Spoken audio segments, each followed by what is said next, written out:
के तपाईहरु Redmi phone user हुनुहुन्छ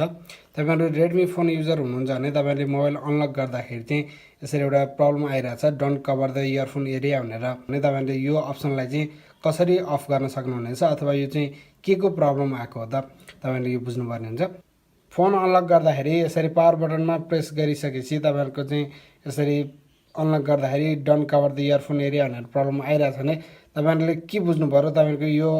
फ्रन्ट क्यामेराको यो सेन्सर हुन्छ यसमा चाहिँ यो सेन्सरको कारणले तपाईहरुको यसमा चाहिँ केही फोहोरहरु के धुलोहरु भएको कारणले यसले यो प्रब्लम देखाउँछ जस्तो अहिले यहाँ देख्न सक्नुहुन्छ मैले यहाँ यसरी टच गर्न साथ त्यो खुलिसकेको थियो हैन भने जस्तो यहाँ चाहिँ सेन्सर हुन्छ यहाँ चाहिँ मेरो यो स्क्रिन यसरी फुटिरहेछ के धुलोहरु छ भने पनि तपाईहरुको चाहिँ यसरी यो प्रब्लम आउँछ अब मैले यो प्रब्लमलाई चाहिँ अथवा यो प्रब्लम हैन कि यसलाई चाहिँ हामीले अफ कसरी गर्न सक्छौं भनेर मैले तपाईलाई सेटिङबाट देखाउने छु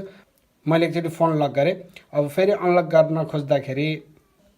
बोलम प्लस बटनमा प्रेस गरे फोन अनलक भयो त यो चाहिँ कुनै पनि प्रब्लम नभएर यो चाहिँ Redmi फोनको चाहिँ यसको एउटा फिचर्स हो जुन चाहिँ तपाईले पकेटमा मोबाइल राख्दाखेरि तपाईहरु बाइकमा गाडीमा हुँदाखेरि फोन अनलक भएर तपाईहरुको कुनै साथीहरुलाई कल जान सक्छ मेसेजहरु र्यान्डमली जान सक्छ अथवा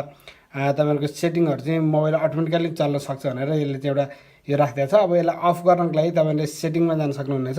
सेटिङमा गएर यहाँ गएर पकेट मोड भनेर तपाईले सर्च गर्न सक्नुहुन्छ पकेट मोड भनेर सर्च गरिसकेपछि फर्स्टमा यहाँ पकेट मोड भनेर देखाएको छ यसमा गएर टच गर्दिनुस् यसमा गएर टच गरिसकेपछि तपाईले चाहिँ तल लास्टमा गएर यो पकेट मोड भन्ने अप्सनलाई चाहिँ तपाईले अफ गर्दिनु हो भने यो पकेट मोडलाई चाहिँ अफ गर्दिनु हो भने अब तपाईहरुको फोनमा चाहिँ त्यो प्रब्लम सल्भ हुनेछ